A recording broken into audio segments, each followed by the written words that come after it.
Lake Victoria, a freshwater lake that borders 3 countries and dependent on by thousands of locals, especially here in Kenya. But recently, the lake has been experiencing backflow of water causing massive disruption to those residing along the lake. Farmers in Siaya County have been counting losses, literally being left cropless and cashless after the lake flooded in their farms. Nimaliza hapa karibu miaka 6 sasa. Sasa nikaanza miradi ya kupanda nyanya na sukuma na maembe. Maji ilipokuja ilipata kama nyanya ingali kwa greenhouse na ikazama na ile nyanya. Hapo nilikuwa bado nimevuna sasa shilingi 50,000 peke yake. Hasa zingine bado nataka kuvuna na maji kakuja kaingia. Sasa kuingia basi na story ya nyanya na sukuma ikaisha hivyo. Maji ilianza kuja December, yes.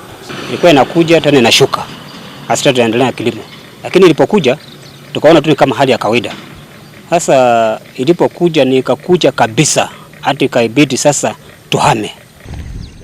Some farmers lament that the few crops that were left behind are now being invaded and eaten by hippos.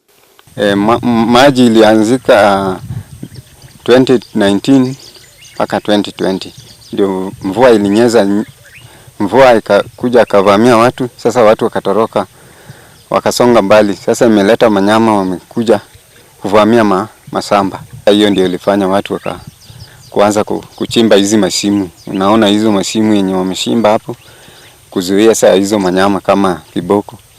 Na hizo manyama bado zinakuja tu wanaharibu mimea, mahindi na mboga. Tulisikia kuna wenye walikuja hapa wakatuuliza kama tunaweza toa kitu kidogo, wale watu wa wildlife wakuje, sijui walikuwa wanataka kuja kuangalia hiyo mambo ya hipo.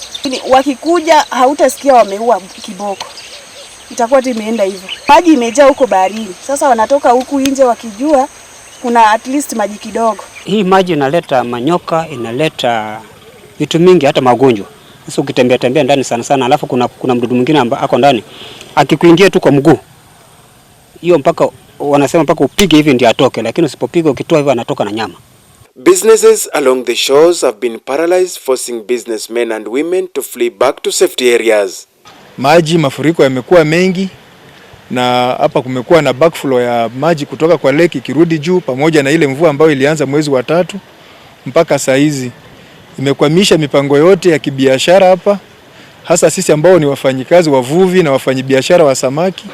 Imekuwa shida sana. Business along the shoreline of Lake Victoria, mostly in Kenya, runs into billions because we have the backflow of the lake has damaged residential and business premises, and it has pushed away people who are on the beaches, so they have not been able to continue with their work as before.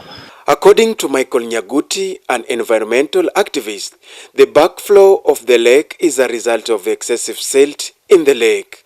There was a time when the volume of water actually was high that could be contained in the lake, but now with a lot of silt going into the lake, there has to be a raising of the bed, and this has resulted in part of this spillover into the riparian areas. 2, we also have the issue of global warming and climate change. This has also led to rising of temperatures in the lake, and of course this could have also increased the volume of water that now we witness as having moved into the riparian areas. What then should be done, or rather be a long-lasting solution to avoid backflow in the future? Dams that have been put up in Uganda have not been allowing the water to flow into River Nile to the extent that the levels can be maintained. And this is the main reason. And I think it has been taken up by the East African community governments to see how best it can be handled. The county government must actually go there with excavators and remove this siltation and make it a duty to annually be desilting that area. The same thing should happen with the lake. There is a lot of siltation right now and probably dredging or removing of some of these soils will also help return the volume of the trough itself to the original, and this will also stop the spilling over. Daniel Dembede, Ibru TV, Kisumu County.